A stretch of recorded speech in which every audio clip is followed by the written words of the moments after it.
explicitly with more explanation. That's all. But I have already covered almost all the areas related to interview, case history, and testing. Still, you will just have a glance at the same. Now you are clear about what is interview, what is case history, and what is testing. Interview, as we already covered, it is a face-to-face technique through which we are collecting data. That means we are interacting directly with the person from whom we want to collect data. So it has got different types, and also it needs certain characteristics. I mean, and വേണ്ടുന്ന ചുറ്റുപാടുകൾ നമ്മൾ പറയും. Interview നടക്കണമെങ്കിൽ what should be the supposed situation? So they can be referred with the word characteristics.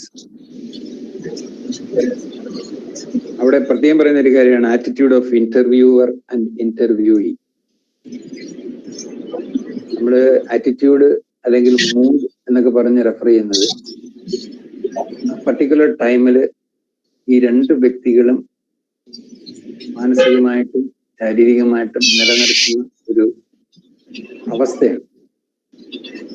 It means if both are not prepared, both mentally and physically. Mentally in the sense they must be ready to, they must be happy enough to, at least they must be cooperative. I mean, this part is covered both from, or expected both from both parties, that is the counselor as well as the counselee, or the client or the party who is there for there. So that is necessary. Proper atmosphere, as we have said yesterday, where we are sitting, the time chosen, and also consideration, and also the readiness of our. Is there some? Okay, something like that. Everything is like the room itself should be pleasant, lighted. As I said yesterday, you just remember all those things. What should be the atmosphere in which both the counselor and counselee is seeking for a particular purpose? Because the man, the emotion, the situation, and the purpose, everything together gives maximum result. So even in the very primary attempt, primary procedure through which we are trying to collect the data also must be properly considered. It should be properly arranged between the counselor and person. So atmosphere also is there. Interviewer's effective response. Interviewer also is considered particularly here because the man behind this procedure is always the interviewer. He is planning how it should be done. How can we approach him? How can we post the questions? Because whenever we pose questions, we must observe the person too. He may not be readily answering every question. He may not be ready sometimes. Sometimes he may be keeping mum. Sometimes he or she may be looking at something else. And otherwise, they may be doing something else of their own interest, things like that. So, the effective way of responding to his answers also is important from the part of the counsel or the psychologist or poor party who is ready to help the one, who is professionally trained, I have to say like that. I think they are understanding, recording responses, interview from different communication. Recording response also is important because just by hearing, just by hearing and responding to him will not do. Whenever you pose a question, he may or may not answer. But you have to keep trying by applying different methods to get a response from him. And if at all he is not ready, he not proceed during that particular period. We can try another time because we must be patient at enough. So that is important. So whenever we get the proper or recordable answer, that should be registered, that should be recorded, either by written way or by recording by means of some electronic gadgets. So these are all things which we are taking into consideration when it is done. Then actually we must know about different types of interview. I think I told you yesterday about this. There are different types of interviews. Structured interviews are there, unstructured interviews are there, semi-structured interviews are there, and also intake interview also is there. In every aspect, interview is the main thing, but that can be done using different methods. Structured, as I said you yesterday, it is pre-planned and properly arranged questions, and the time too is fixed already. So here chances are already made clear, and the area and the topic and the questions are already prepared. The only thing is that interviewer must take the mood of the party before you. He has to use the given time, and he has to ask the proper questions in the audible and respectful manner. Wait for his responses, and within the time given or planned, normally it will be end. That is the phase of this structured interviews. Unstructured interview, on the other hand, is not properly planned. I mean, there is a plan. That's all. The questions, most of the questions will be open to all. In this particular case, the party before you will be hearing open questions. That means he is free to answer all these questions by taking time or moving to other topics, areas, things like that. No problem. He is allowed to do so. That means we are supposed to give more time. That is the part of unstructured interview. Semi-structured in the sense, it has both. There will be partly a plan, there will be partly an area or time period where they can have free interaction, questions and answers. There also you are collecting the data. Intake interview is another one. As I said yesterday, interview is something very special because there is the interview in which we are taking the informations, basic informations of that client, having in mind that this must be considered as a case. That means it is the beginning of the case history of that particular person, of that particular party. So that is in the intake interview, and it has got so many areas because very basic informations like age, sex, education, family, things like that. His job history, his personality history, his pre-treatment history, his other diseases and its treatment history, his capabilities, his mental abilities, all things will be taken into consideration. Even the family tree will be taken into account. So everything comes under this particular area, where we need maximum information from the client. That is given very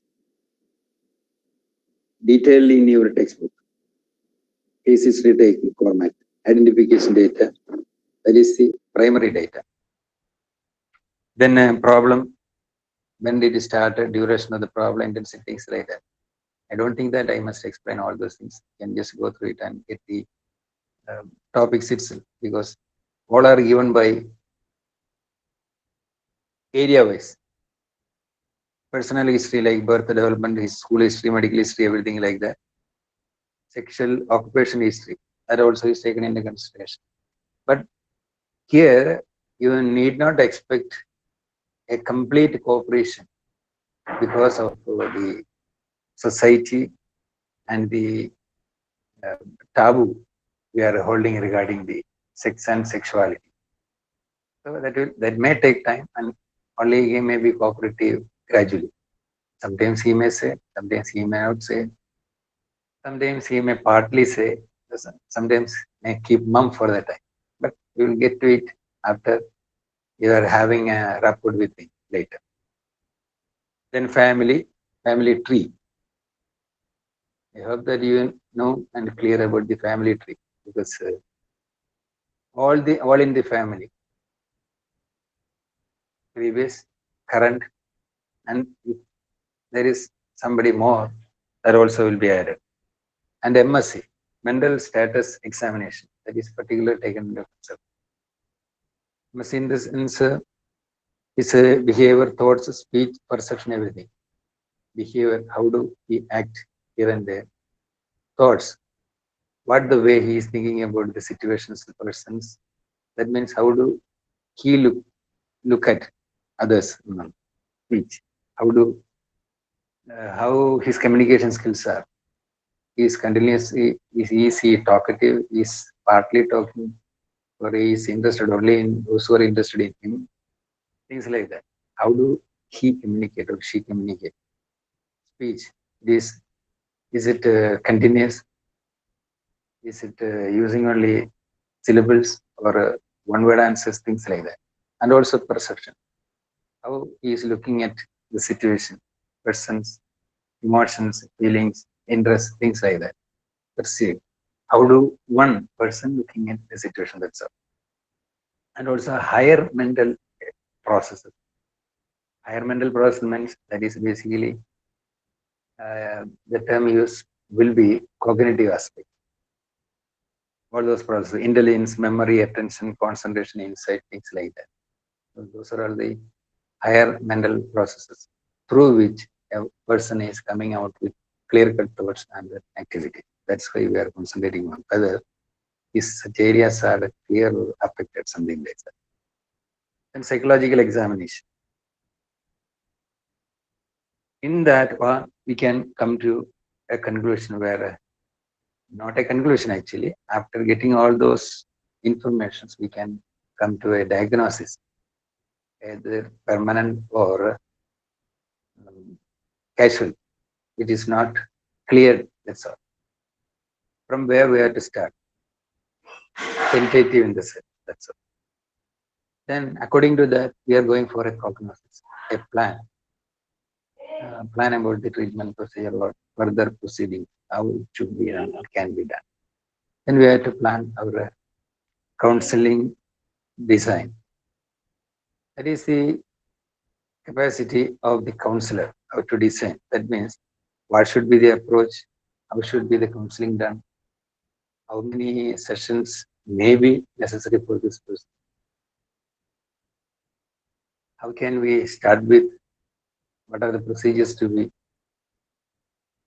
time plan, everything is coming under this. Then comes the psychological testing. These all things we have referred yesterday, definitions, and also its speciality, characteristics of a good psychological test, things like that. As we are referred, standardized measure, objective in nature, measure of some like that, useful for quantitative and qualitative. Everything is come under that. I'm just running through it only.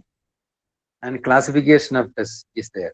Reliability, validity, norms, standardization, everything is regarding that test, characteristics of a test. That means when it is getting standardized means, when a test is getting standardized means, it has got the reliability, validity, norms. Because with every test, you will see manual. That manual guides you. how it should be administered, what the time should be taken, how it can be proceeded, how it can be ended, how it can be scored, how those scores can be converted to ideas, that means findings, and how can we proceed with the findings. All those comes under that. Then the classification of the test also is there. There are individual group tests. Individual and group tests are different, and at the same time, certain tests can be administered in groups. When we take and administer a particular test individually, mostly that can be called as individual test. And when that is done in a group, I think more than one person simultaneously, that's a group test. And also there are individual tests also, particularly planned or aimed for single persons also. So that is according to their need and situation. So that can be selected and applied according to the discretion of that particular council. Then personality tests. Types of the tests are there like this: individual and group test, personality test. Personality tests are many, and they are many in their type and quality. That also can be like 16 BPAS you have already here. 16 personality factors. That is 16 P. And that is prepared even according to the age limits of human beings. The personality test can be for children, adults, elders, things like that. So this many type, and it is arranged in many ways.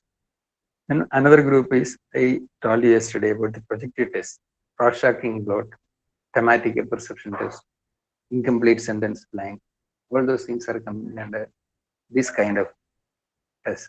Projective test has got a speciality that it can measure some of the hidden areas of that particular person.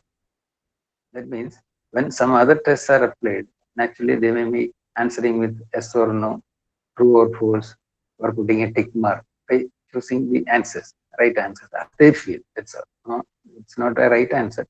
They are asked to go for the answer they like to give, and that will be valued later. That is normally done in the normal personality test. But in the projective test, they are asked either to make a story out of the fact, maybe asked to see the picture and make a story out of that. So in such cases, and maybe they are asked to complete a sentence which is partly given. So in all these cases, they will be automatically, without awareness or unconsciously, they may be coming out with their personal ideas. Those personal ideas will be his own or her own, which normally they won't allow to come out during the other normal personality test. But in this particular projective test, they will be doing it without their awareness. And this can be assessed by the counselor. And it is the skill of the counselor that makes the right reading from the answers or responses given by that individual to this type of projective test. Then achievement test, aptitude test. Achievement, attitude. There are all different tests. Achievement and attitude. Attitude and also aptitude tests are. Actually, aptitude test is meant here. Attitude and aptitude are different. Attitude is the way one is looking at other situations, persons, jobs, different opportunities, occupation, things like that. That is attitude. How he is looking at it. But aptitude means that is almost a taste which is graced by birth itself. That is aptitude. That has to be found and that has to be developed. And normally people will be guided towards that aptitude. But there is a problem today, as we know. People are not actually realizing their aptitudes because chances are not like that. Aptitude may be there within them, but they may be doing some kind of education and going for some other kind of job. It's not advisable that all persons are doing their own by selecting their own jobs. But what is present in the society is allowing them to choose the job, and they are trying to satisfy themselves with that job. But actually, they are not getting the job satisfaction just because they are not chasing their aptitudes. So this also is considered here. Intelligence test is particularly there, verbal and performance test. That is another type, verbal test, performance test. Verbal test means where language is the medium. That means they can read, they can understand, and they can respond. That is a verbal test. Non-verbal test means it's another type where performance is mostly demanded from the client. They will be given some tasks, and within a time limit, they are asked to complete that task. So where performance is more than just using the language. So there is a difference between performance test and verbal test. And also in the verbal test, there is another group which is named as non-verbal. Non-verbal in the sense where language is not used. Instead, there may be combinations, there may be colors, there may be preferences, things like that. They will be asked to do things without using their language or efficiency for language. That can be applied for uneducated parties also, those who cannot read and that is another specialty of performances which is partly coming under non-verbal. Non-language, there is a test like non-language preference record. There's a psychologist named Chatterjee, and he has done a thing like this for measuring the aptitude or interest of a particular person. CNPR in the short, Chatterjee's non-language preference record. So things are there, like all that has to be taken into mind. We can go through it the same. And by that, we are moving to the approaches of counseling, second part, that is unit second, psychodynamic and cognitive approaches. By making use of psychodynamic and cognitive approaches, how can we approach counseling for measurement of all these areas? When you think about psychodynamic approach, you must think about the person, Sigmund Freud, normally considered as the father of psychology. Unlike many others, he was mostly interested in the unconscious motives or unconscious activities of human beings. Because he was led by the pain and agony of all the human beings who are living. Because he was always thinking that what are the real facts behind this? And he could find something that there is a part in us which is called unconscious, where we are keeping many secrets.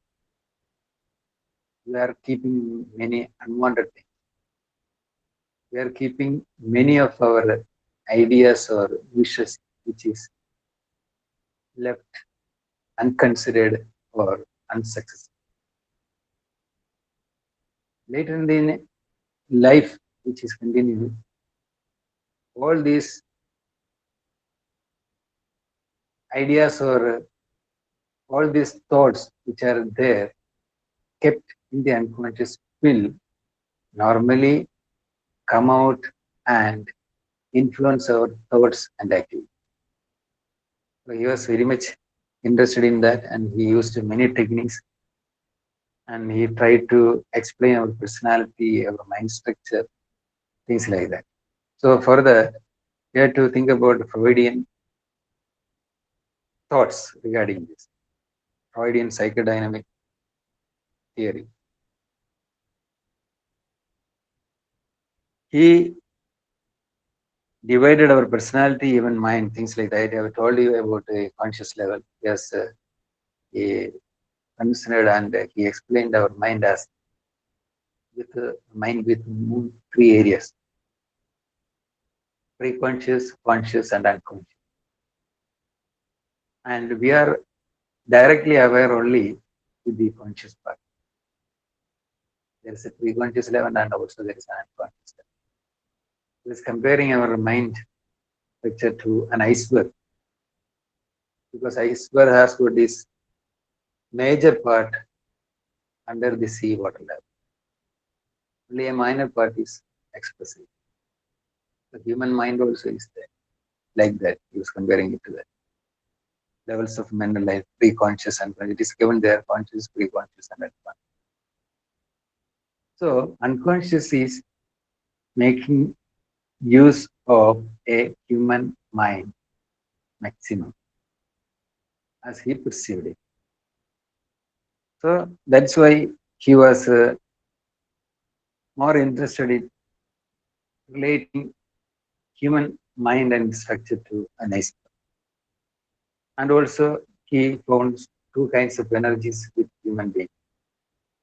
They are called Eros and Thanatos, life energy and death energy, or life instinct or death instinct. In every human being, these two kinds of areas are there. Two kinds of life instincts are there. I mean, not only life instinct, two types of instincts. That means which is given or supplied when we are born. One is life, that means energy, that means creative activities, positive thoughts and positive things. Death instinct on the other side is like destructive, reactive, and also cruelty, suicide, murder, aggression, all things will come under. There is a two parts. Both are energies as we visualize. One is for positive aspects and the other is for negative aspects. And he has explained some of the defense mechanisms normally human beings are keeping. Defense mechanisms. Defense mechanisms are actually techniques applied by each human being to save his face in different occasions, especially the occasions where he may feel a setback or he may feel that he is kept away from others, or he is considered as a person who cannot be successful, or a person who is a loser always. So where each person has his own personality and he wants always that has to be appraised by others. But there are setbacks for every human being. But these defense mechanisms are explained by your Sigmund Freud himself. He was telling that all the persons are trying to keep his personality or his self always appreciated by others. So he wants each human being, or he was telling that each and human being is in one way or other, he is applying this whenever it is necessary, as he will. For example, he is telling about some of the defense techniques or mechanisms like rationalization, repression, displacement, projection, introjections, reaction force, and things like that. This rationalization means rational explanation is provided for irrational or unacceptable behavior. When we go through or says something wrong, and others are reacting to it. Naturally, he is not ready to accept the idea.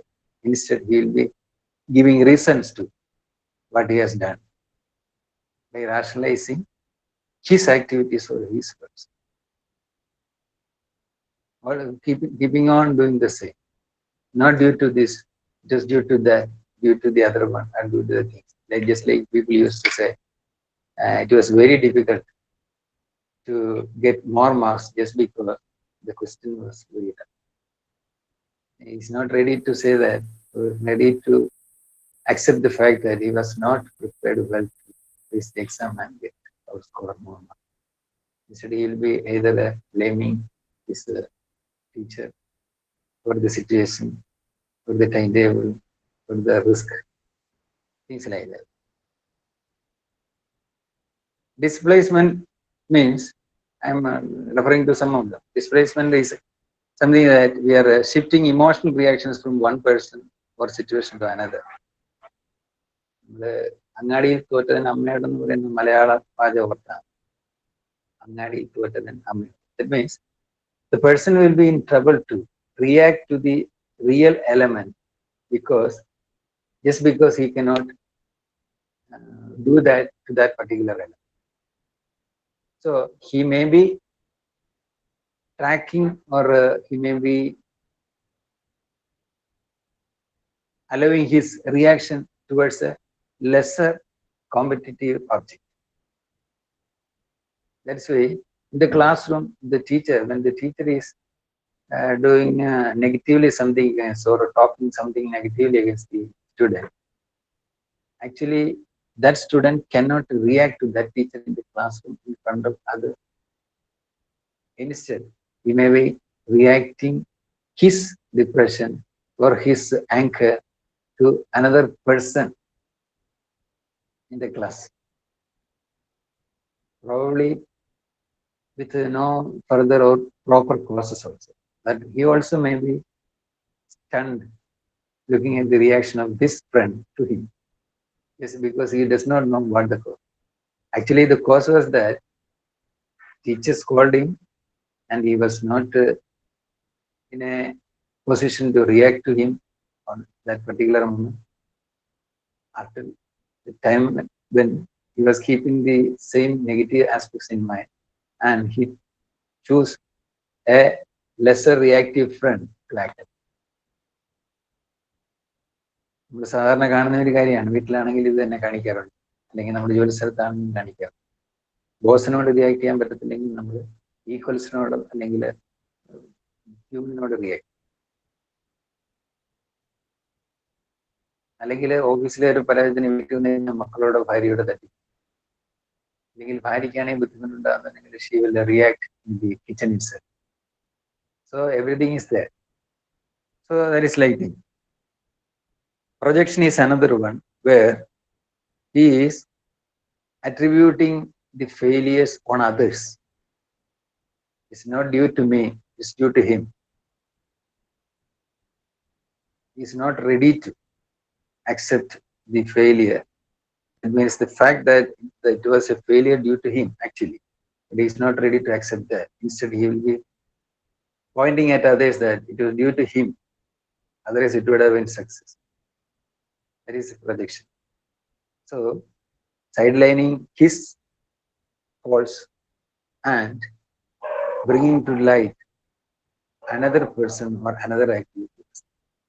So anyway, in all these activities, people are trying to save their face, save their self as whole. Then, in this psychodynamic approach, Freud has separately considered a developmental procedure which is called as psychosexual development. That means he was classifying the total lifespan of a human being into different stages. And in each stage, he was telling that, of course, the explained kind or type of development is expected during those periods. For that, he was trying to give 4 or 5 stages. And the first stage was named as oral stage. That is considered from birth to 18 months or 1.5 years. That is the oral phase where that infant is always concentrating on satisfaction. Especially that is satisfaction is expected through the fondling or the performance of lips, that is the oral area, mouth and the related area. That is how it is being operated. That is how he is getting his satisfaction through that age. And if he is having some blocks there, naturally and normally in the following years in his life, he may be facing with some problem. That is the first one he referred to as oral stage. The second stage is now named as anal stage. That is 18 months to 3 areas. That is related to an energy that is related to, especially this in this stage, children are mostly concentrating on anal area and anal activities. It means he is concentrating on that pleasure and triggering, and that kind of activities will be concentrating on. Toilet training is expected during this period. Otherwise, in the later years, he may feel another block in that particular area. But the child will be, that particular child will be mostly interested in fondling anal area and its activities. And that may lead him to satisfaction. That is what he expects. And if he is not properly training during that period, he may again face issues in the later stage. Then from the 3 to 5 years, another stage is named as phallic stage, where the infant start thinking about the male-female differences.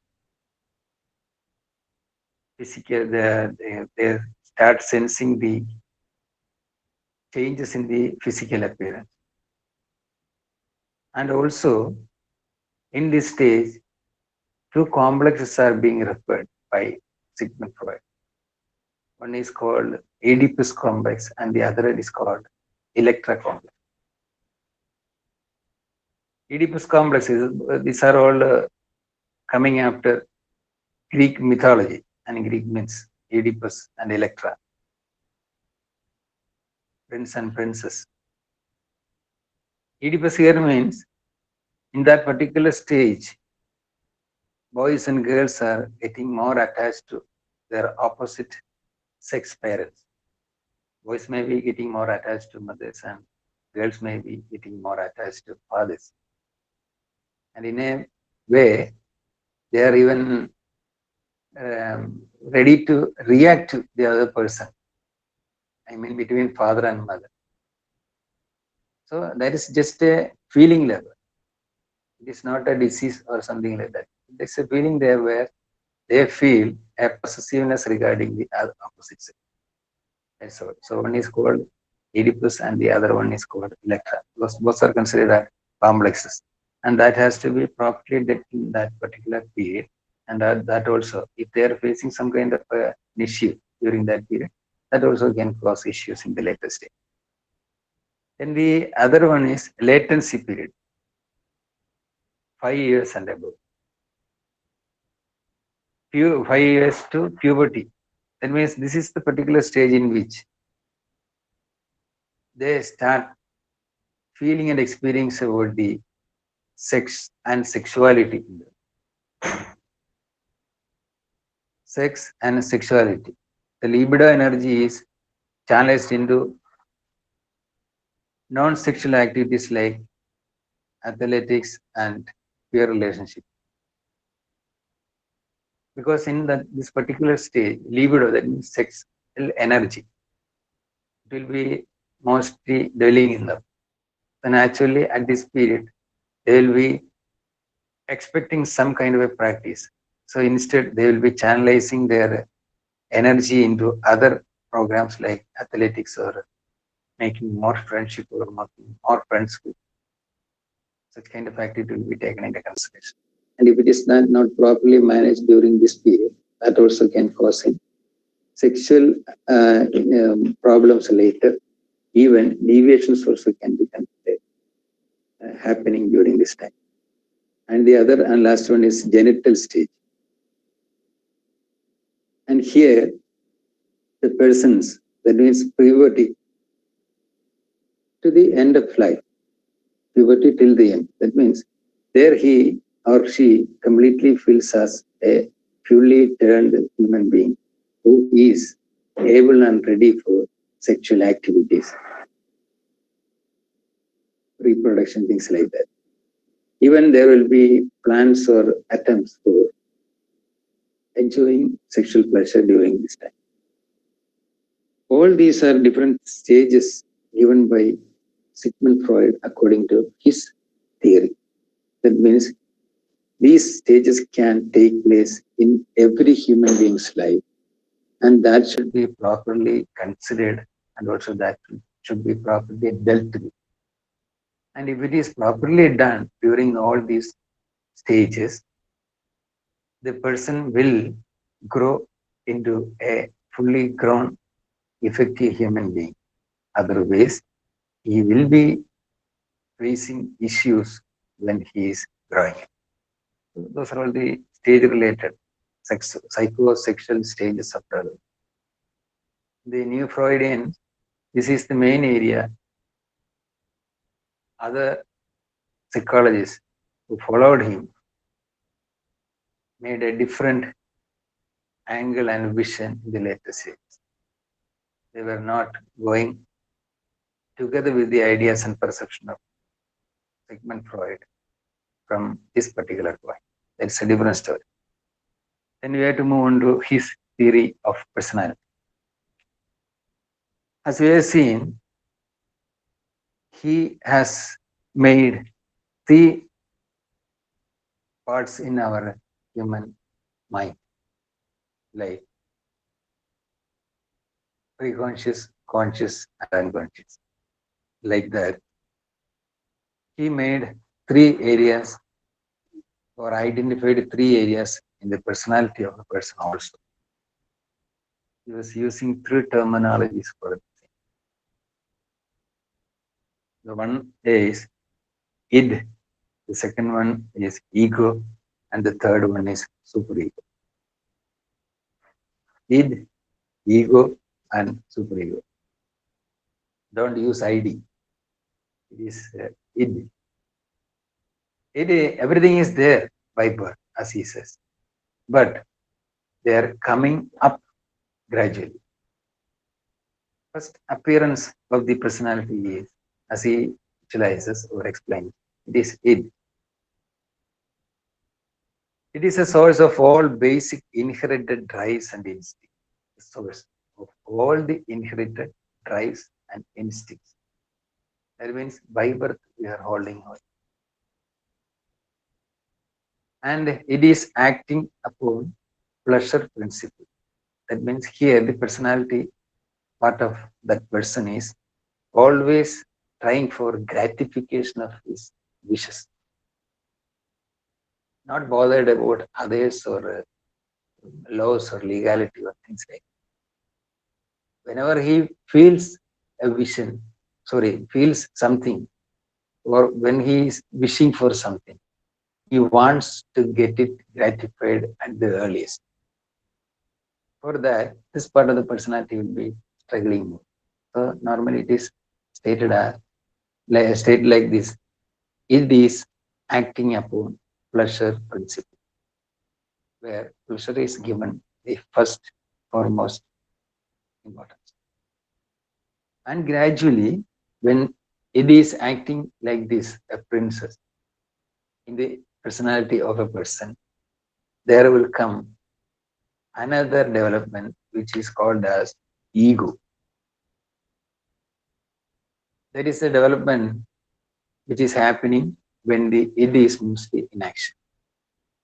When the ego comes into existence, naturally the pleasures or the pleasure seeking and satisfying trials of the id will be gradually pressurized, because ego won't allow all the pleasures to be granted immediately.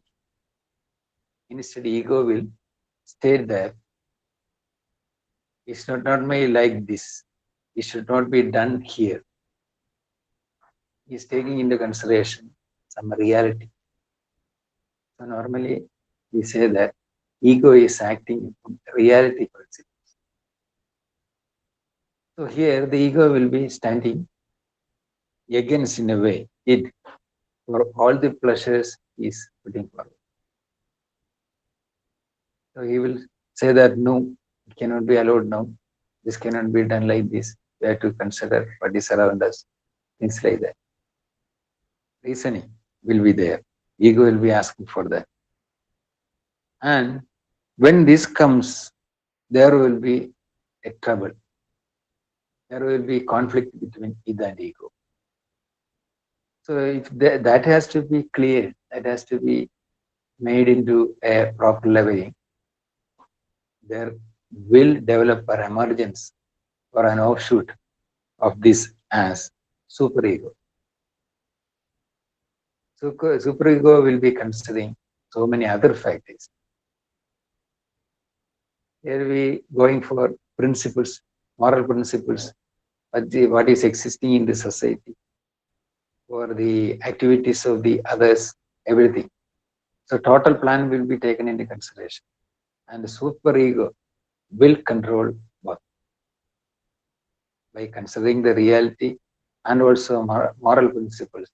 He will be coming with another pressure on that.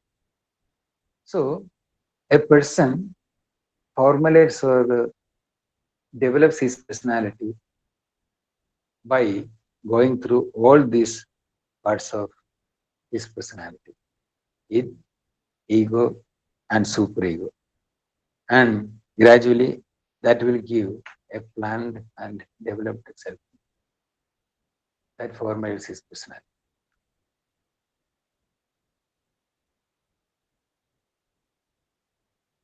And added to this, we are seeing other psychologists like Carl Jung, Alfred Adler, etc. in your textbook. They were also adding to this, because we are using these theories for the measurement area. Carl Jung, another psychologist who is coming under cognitive psychology, is he was working with Freud, but after working with Freud, he was trying to develop his own ideas, and he was trying to add those ideas together with Freud's ideas.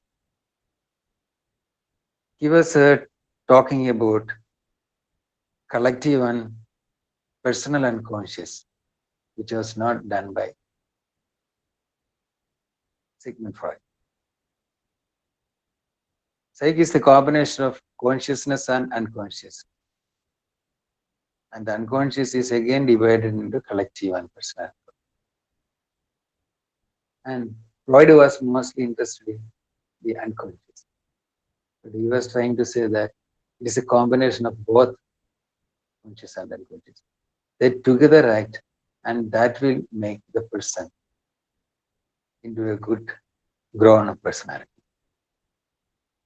He was using other terms other than Freud, like ego, persona, shadow, anima, animus, and self. Ego, as he said, it is field of the consciousness. Ego is the center of the field of consciousness, as he says. Persona is the conscious role we assume in presenting ourselves to the world. Persona. This is structure from the that is out of the society and its interaction that is being developed these days. This is the combination of responsibility and expectation of others. Combination of responsibility that is from the person and also the expectations of the society. Both the responsibilities of the person and the expectations of the society. That together makes again. That means they are giving chances to make our personality grow into a particular condition. Shadow consists of animal instincts that humans inherited in their evolution. Shadow. It is not referred by him. Ego had a counterpart, right? Another ego had a counterpart. That means negative aspects, especially aggressive. Anima and animals. Human is a bisexual animal. Masculinity and femininity. We used to use that word, masculinity. That means in a male, we can see the feminine nature and activities to an extent. Just like that, in a female, we can read or find some masculinity or masculine aspects or masculine outlooks. So that means in a human being, both male and female specialities or characteristics are explicitly there or can be found in situations. And self comprises of totality of consciousness and unconsciousness. And also reality of self. Who is, what is a self? Self means the one being himself. What he is internally and externally. What he is holding is all the minds are conscious and unconscious. That together gives a human personality, as Carl Jung says.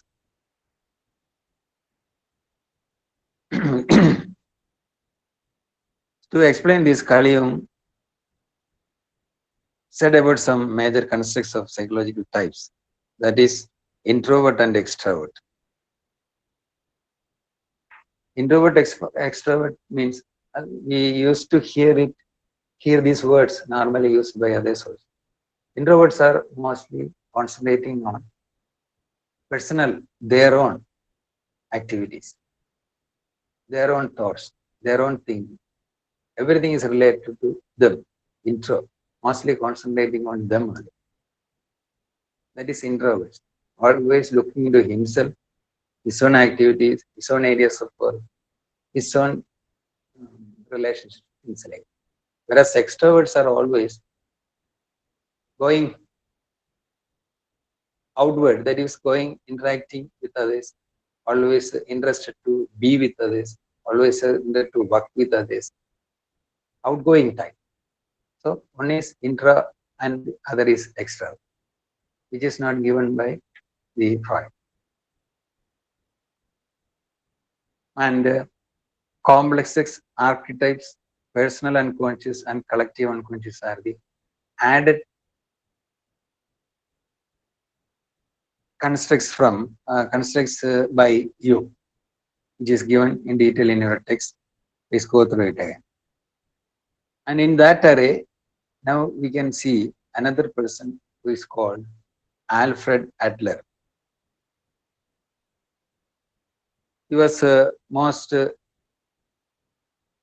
effective in explaining the inferiority and superiority complexes or nature which is held by each individual. Because our personality is developing through different stages. And that is usually happening through the interactions and also the qualities we got by birth. But added to the other factors given by other psychologists, he was telling about different feelings like inferiority and superiority. Inferiority complex, those who are holding such kind of person. We can relate it with introvert and extrovert natures. Here he is using inferiority complex and superiority complex. Inferiority feeling means the person, the one person who is not thinking about him as a competitive person, an effective person, is considering himself as a person inferior to others. That is inferiority. He is not good looking, he is not effective, he is not um, uh, um, with qualities usually others are holding. Everywhere and every time he is considering himself inferior to others. So naturally, such kind of persons cannot come forward or go for success. That is the problem he is facing. He has got biological dependency, his image to universe, organ inferiority, everything like that.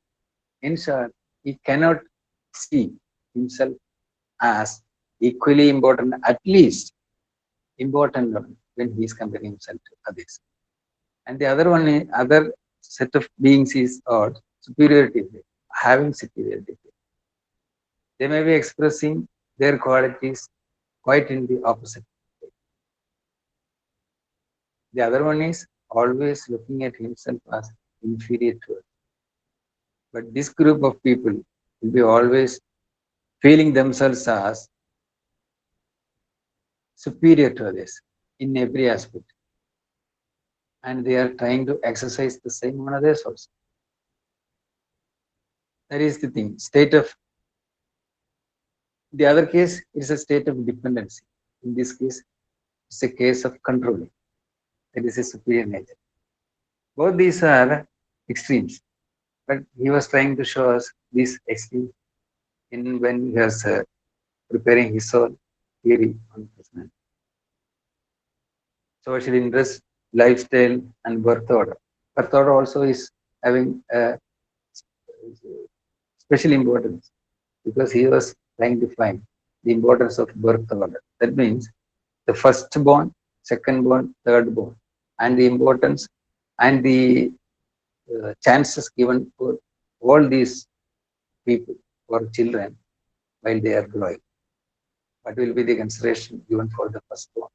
What will be for the second, third, etc. Like firstborn is considered always very much just because the parents were expecting for a new life and the life was given to the firstborn, either as a girl or a boy, and they will be given maximum. And the atmosphere given in the house will lead them to develop their personality in a particular condition. Position is important. Firstborn, middleborn, youngest. And that you can go through this and try to see the details also. At least as per the at least the process of counseling will be as every behavior is goal directed. Humans are basically social. The functions of the person becomes important part of the individual's personality. Those were the points on which this counseling outlook is considered.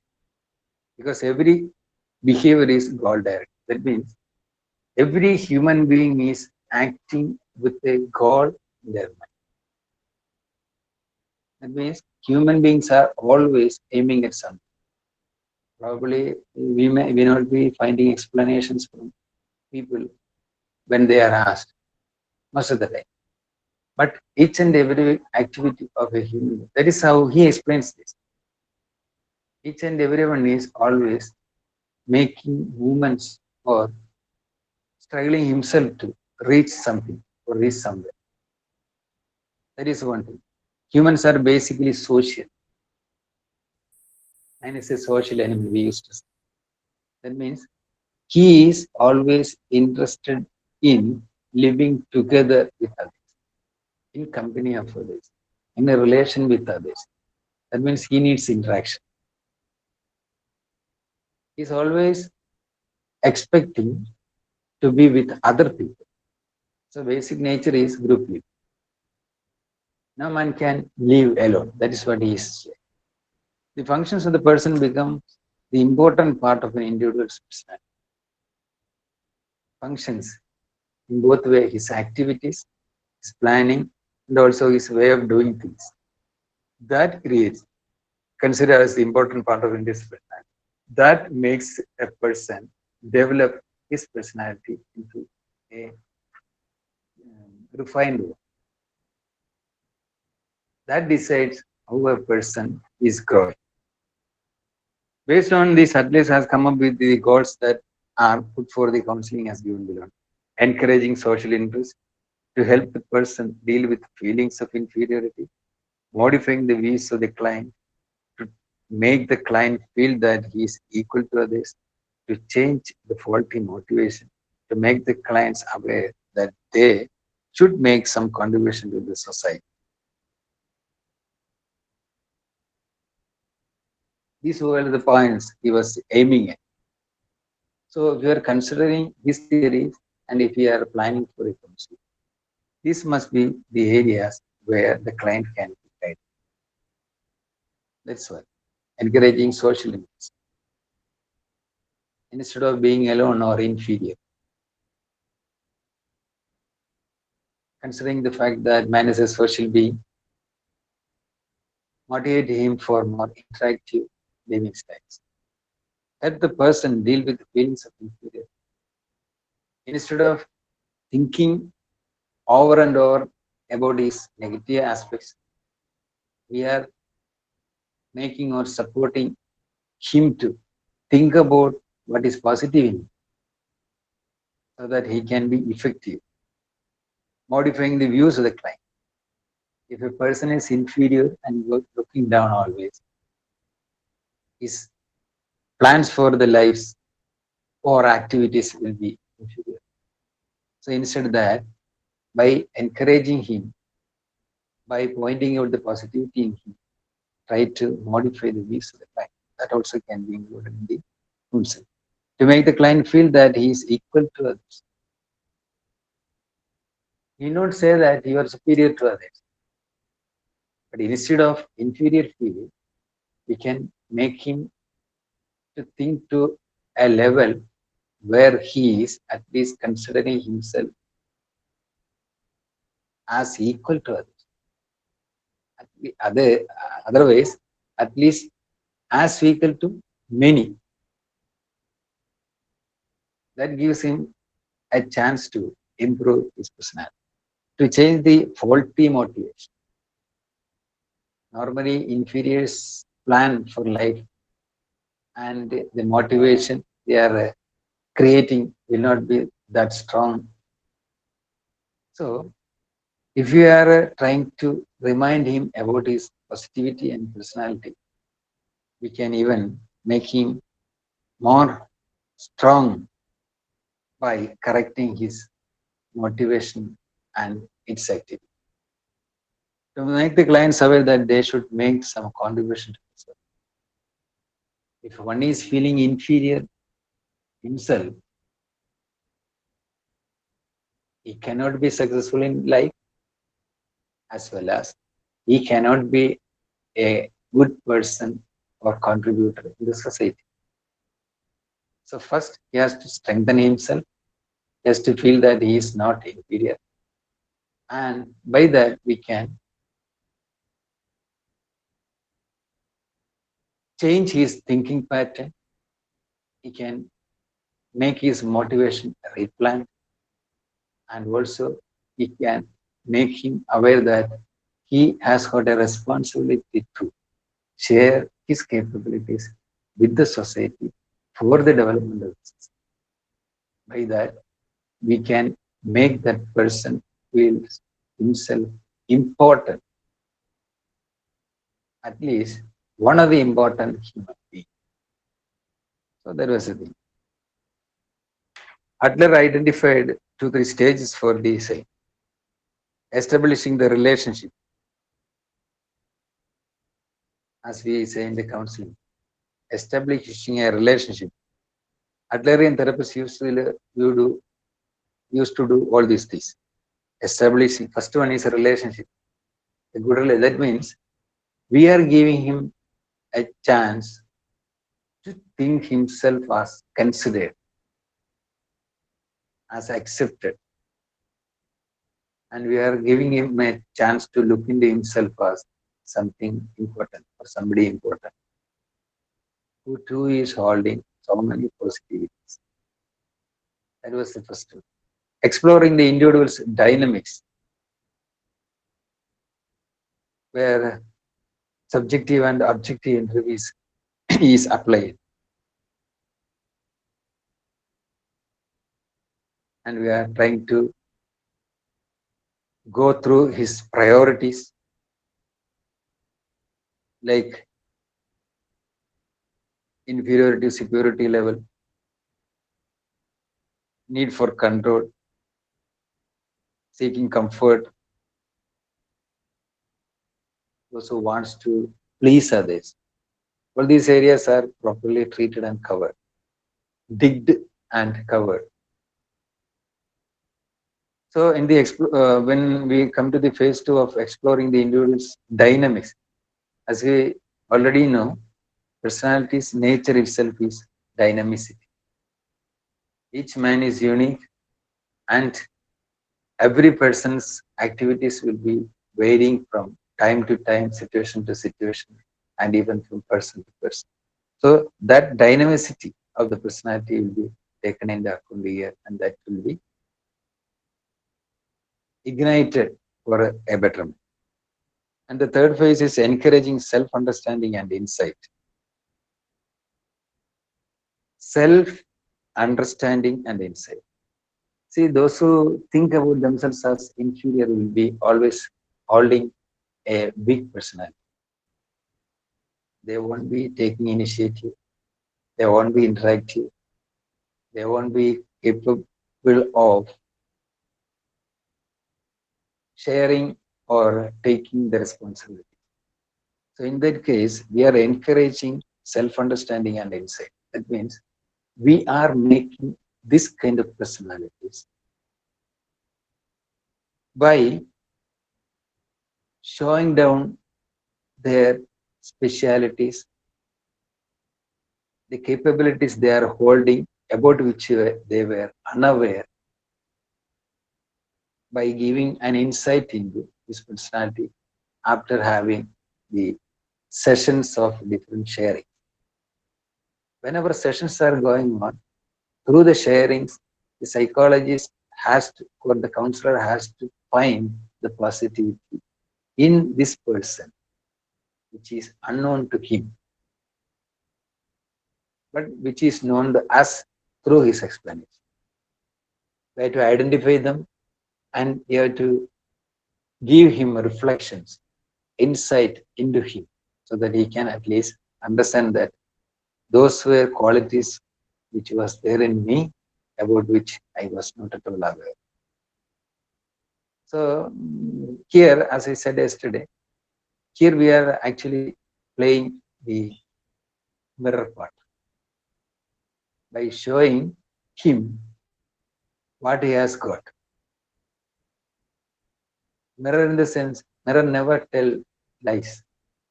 Mirror just reflects what is given to him or what is placed before him. Like that, when this kind of clients are before the counselor has to reflect really what he is or he has given to him. So through that, he can find his positivities and replan his self and also understand his self. In the phase 4, helping with reorientation. That means he was either disoriented or his orientation was not right or proper. After the completion, he must understand this, and the counselor is trying to help with a reorientation, planning his life, his relationships, the way he is trying for the satisfaction, things like that. Reorienting. We are making him to plan himself. Ideally. In the phase 5, encouragement process, where the counselor is again trying to help him by identifying or spotting the plus points in him, and the harmful parts are particularly noted and points are particularly noted and given. For this purpose, we can make use of many techniques, but the aim must be one and single. That has to be there, and it is called encouragement.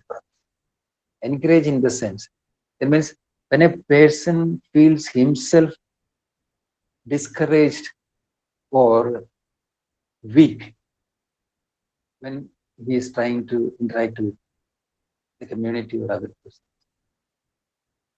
that is the phase where he feels or he starts smelling failure in life.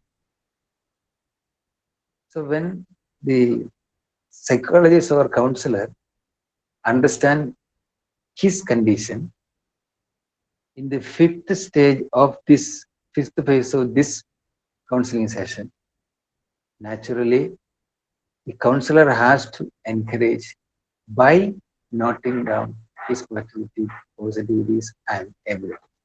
That will, that should, or that should result, may not be right by the first attempt, but that should be the aim of the counselor. And the phase 6, change and search for a new responsibility.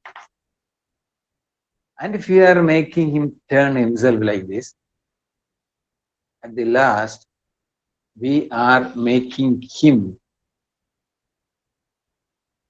to find the change and search for new responsibility. That means from a stage where the person feeling himself helpless, not good for anything, we are starting to make him think about himself positive, think him about the, make him think about his changes, and also we are making him to search for responsibility. That is means the readiness for accepting responsibilities. That means we are trying to make him strong. That means we are trying to make his personality different from what we have already seen. That is the way those things are ending. And in this array, again we are seeing another person named Karen Horney.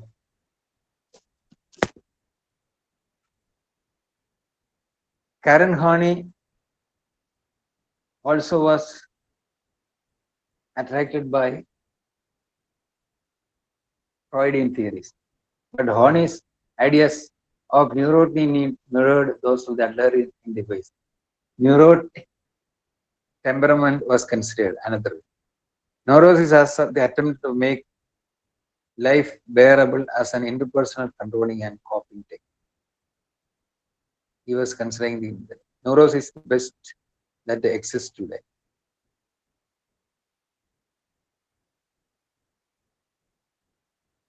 Using his clinical experience, Horney named 10 particular patterns of neurotic needs and were clumped into 3 broad categories: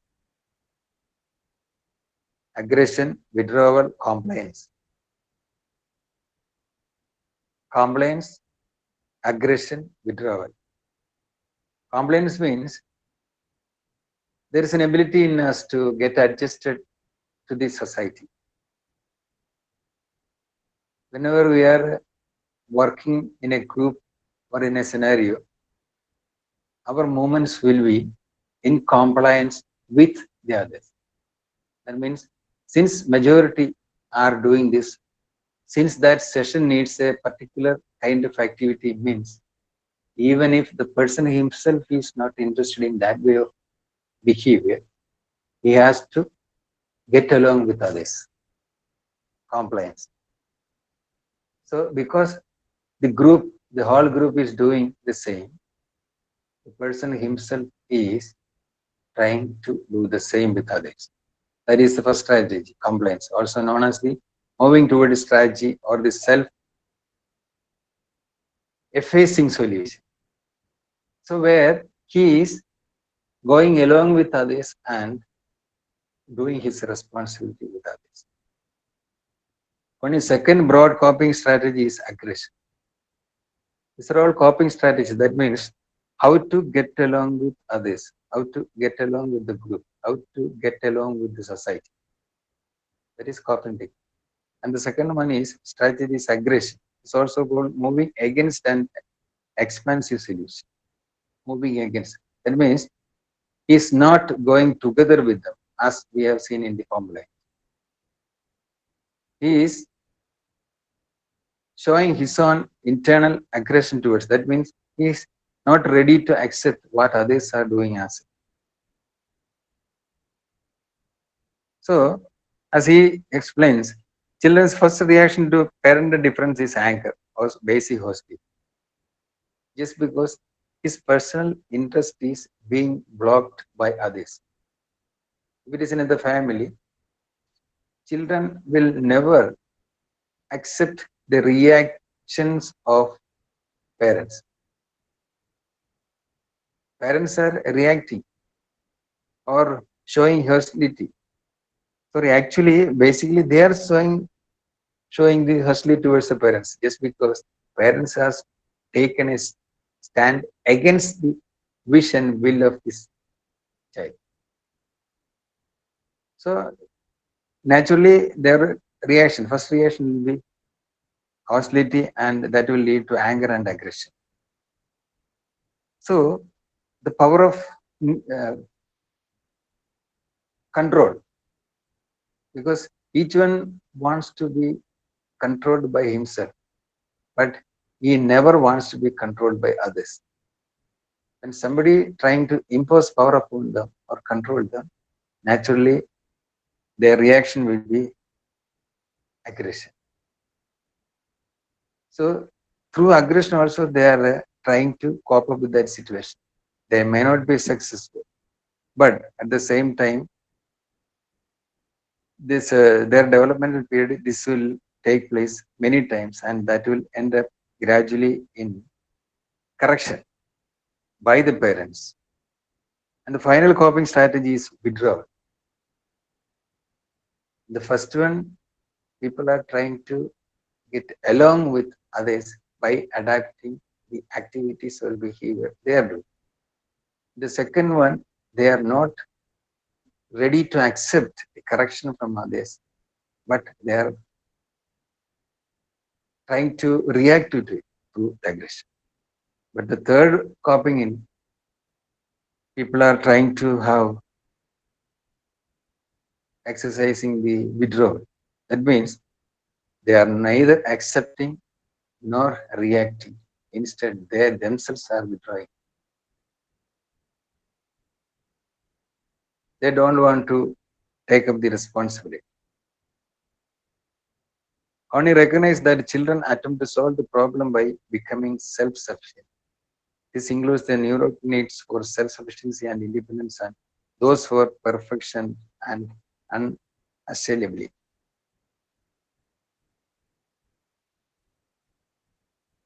So, all these three strategies of coping, it was given by Karen Horney.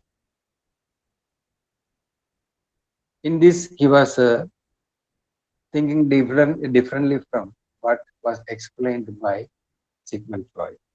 Horney believed that the self is the core of one's being, their potential. The self, that the one himself.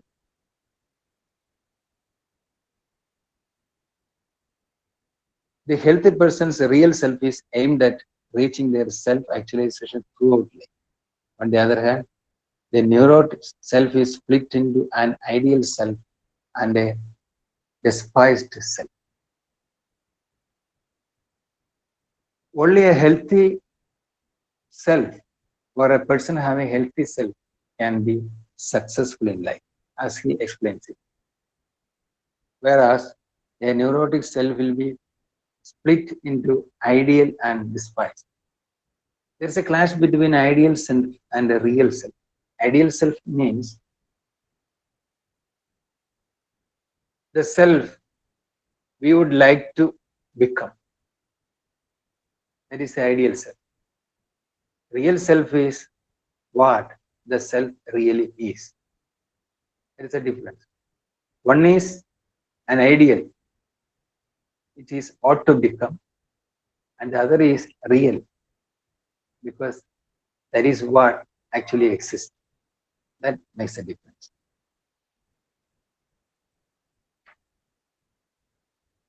And as a continuation, we have to look into Aaron Beck, cognitive counseling approach. Aaron Beck's. And if you are, I don't think that simply by explaining this will do. It is better for you to go through it, read it well, and come forth with your doubts if you can. Because the procedure given is descriptive itself. It has got 3-4 areas, and if only you go through it and read it very well, you can understand it. I think it is better in that way. And if you have any doubts further, and if you are asking it after reading and going through it thoroughly, it will be good for us each other. And also Albert Ellis, two of them are there, Aaron Beck and Albert Ellis. Rational Emotive Behavior Therapy, REB. Rational, that means reasoning is one of the main things which is behind all this. ABC concept is there. Activity, belief, consequence. What we do, what we believe, and what we get as a result. It's a conflicting condition. So he was telling that always we are treated like that only, because our behavior gives us an activating event which will be led by our beliefs, and as a result what we are getting is its consequence. And if it is properly done, the person will end up with positive result. And if it is not properly going, that means he will be facing conflicts or reaction, which he has to rethink again, and he has to come to a conclusion. Anyway, go through it and come with proper reading and things like that. Okay. I think we need more time, but at the same time, I'm going to give some ideas only about this. The person-centered approach to assessment and counseling, the third unit.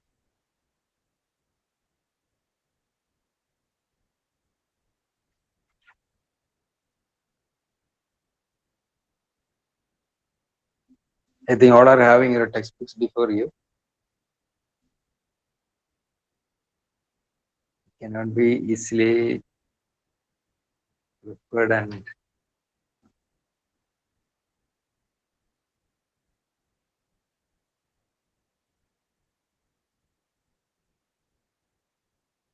we'll just go for a 5 minutes break. I think all are sitting simply by keeping on. So just 5 minutes. After 5 minutes, we will join again. Okay. Shall we?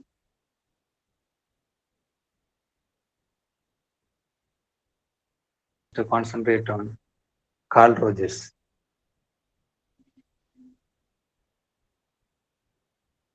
The self theory of Carl Rogers.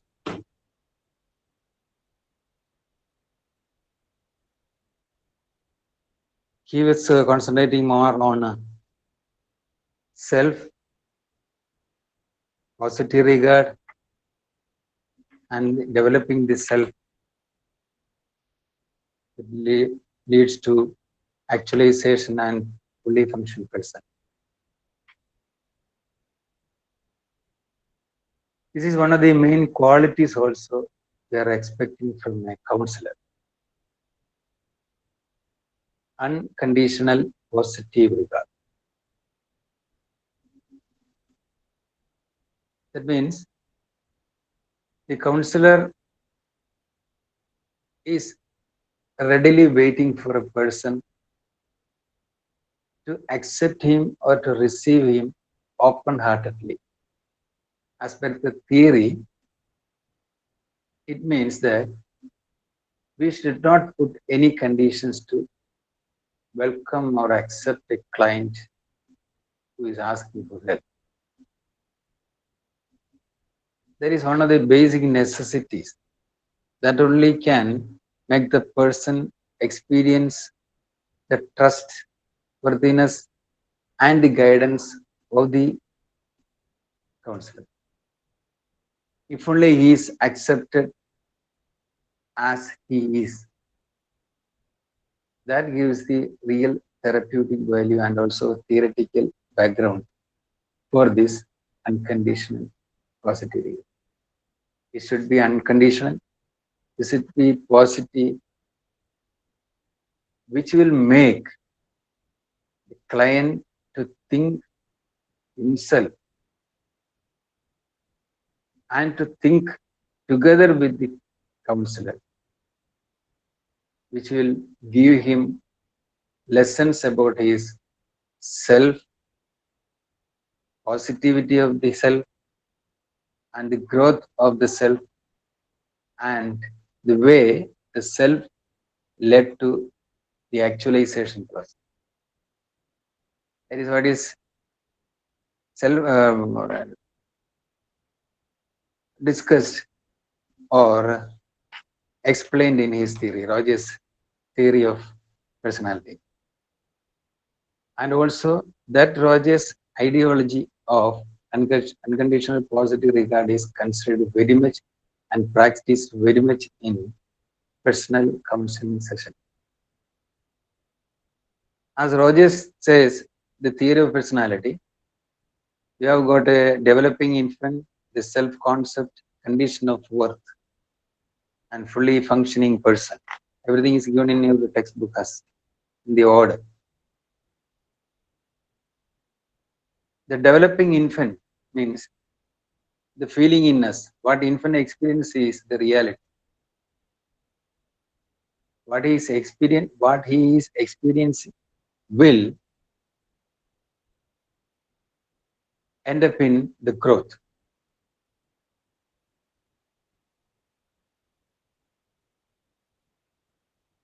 The experiences he is getting during the life is and in his improvement or development of personality.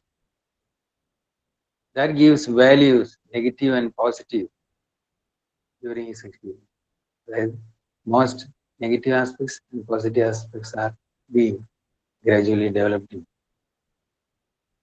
Self-concept develops through the child's experience and perception. That means from the very beginning, the child himself is experiencing many sorts of experiences from the environment. That is from the family environment, from the peers, from the parents, from the siblings. All kinds of relationships are ending up with different experiences. These experiences is trying to shape his self. We know self has got everything by birth itself. But only through the interactions with the situations or environment, the self can be improved or developed. When the consideration is given, when he is properly guided, all these experiences can gradually turn his personality to a polished one, a complete one. The concept of self itself is a development during that period. That means each one is feeling about himself, thinking about himself, and trying to find his self. That is a developmental process. That means this development of self is happening or taking place all through these experiences, all through his life. And these experiences are going to shape his future life. And gradually, through the further interactions, again, this child is trying to find the faulty developments of his self and correcting it to shape his personality into a better one. Condition of worth is one of them. Worthiness, myself and me, my capabilities, my worth, what I am to me, to others, to the society. That too is developing through the same. Experiences are always working in the background to develop, feel all this by the person himself. Rogers' personality theory, again, when we are thinking about the same, the concept of fully functioning individual is explained by him. Fully functioning individual. It means it refers to the person's behavior in being fully aligned with the self-actualization tendency. Fully functioning person, that means he's always thinking towards the line of actualizing the self. That means what all dreams, what all motivation he has got, yeah, he's trying to put them in this practice and he is trying to develop into a fully functioning person. And mostly they are expected to hold the following qualities: open to experience, accepting of one's own feelings, living in the present rather than past or future, make free choices and act spontaneously, trusting self, creative and non-controlling. These are all expected characteristics or qualities with such kind of a person. That means only when persons are trying to make his experiences into new horizons, or only if he is ready to learn from experiences, he can shape his personality towards a fully functioning person. And Rogers' self theory is always telling about the person and his important factors of feeling oneself as good, especially when he is accepted in the society. His self is being shaped by others, especially as he says, the main reference is the experiences oneself is having from the family, from the society, from others. That is shaping him to fully function. And in the therapeutic process of counseling, Rogers believed that the success of therapy depends upon two important aspects. Having this aspect of Rogers in mind, if you are looking at his counseling attempts, he was telling that if you are having two important aspects, that will lead to success. One is therapist's personal characteristics, and the other is therapeutic relationship with the client. Therapist's personal characteristics, that is always important, because in a counseling, it is not the counselor who is important, but the client is. And if the importance of the client has to be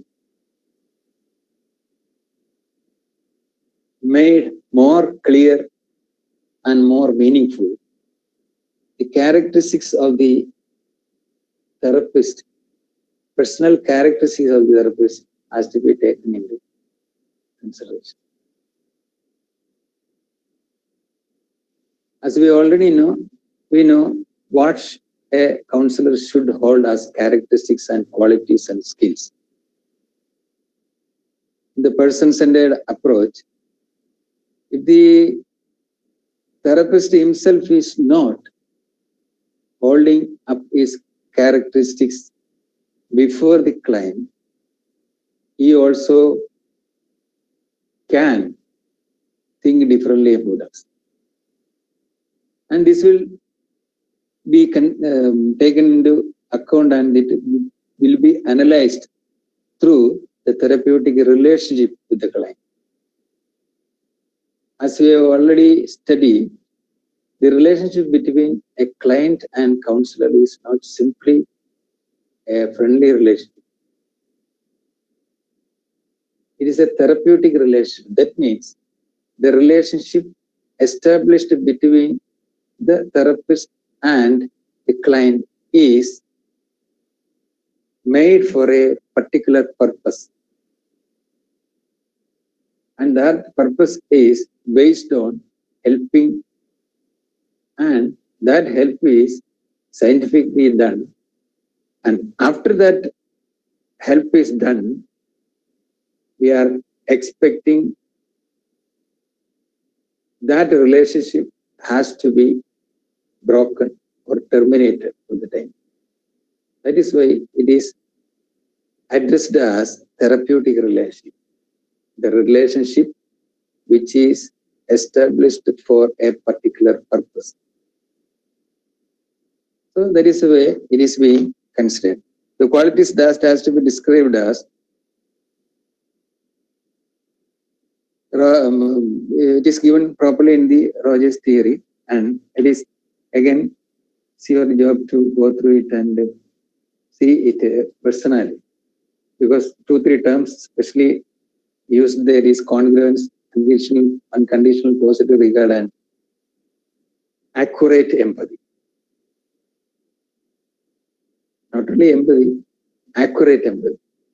And I think we have discussed yesterday about the empathy and the sympathy. And here we are expecting the accurate empathy. And empathy, how it should feel, how it should be expressed, and how the result should come to us if we are considering and treating it properly. The relationship between client counselor, that is also again explained here as unconditional positive regard, counseling and the difference between counseling and psychotherapy, human relation training. Those are all comes under the application part of institution. I think this part is not that much explained, but with the time in hand, we can only do this much. And the last part, I think there is one more thing to be added, the narrative approach to assessment and counseling. Narrative assessment technique is done by Michael White and David Epstein. It is something which is not commonly used, because in this case, the client also should be well versed in language use as well as explaining. We cannot explain his experiences or narrate it like a story. That means in this case, those people who are coming before you are considered as people who are believing in their life stories, either told by others or created by himself. After hearing all these stories, the therapist is finding the loopholes or faults in that particular story explained by him. And the therapist is trying to help that particular person to shape his stories, life stories, and in such a way is being helped to come out of the deviated path and move with a new idea and motivation in his life. That is not mostly used in our counseling sessions, because in this case, counselor also needs some of his capabilities, especially in telling out stories. So I think by this we have to end today's class. With the time in hand, I think we can do only this much. I was running through all these pages just to give some idea. That's all. And if you are having something more to explain, the following classes, I think we can have another session also for the same. About the, I think in the exam point of view, if you are readily reading this narrative counseling also, it will be helpful because it can be asked, the procedure can be asked to be explained, or even in Viva, some of the areas, I think mostly will be coming under the period part. And so it is better for you to go through it thoroughly. As simply by reading won't do. If you are discussing on the topic, things will be, I think, more clear. So I think today our time is going to the end. And we had only a Haribari session today. But still, I think I was trying to ignite some of your thoughts. And I was trying to give you a chance to go through the portions. And only that could be done today. And I think it is better to take leave since the other class. Thank you for your presence. And sorry for the hurry going and ending up the session. But that's all what we can do. Thank you all. And bye. See you till the next. Thank you. Thank you.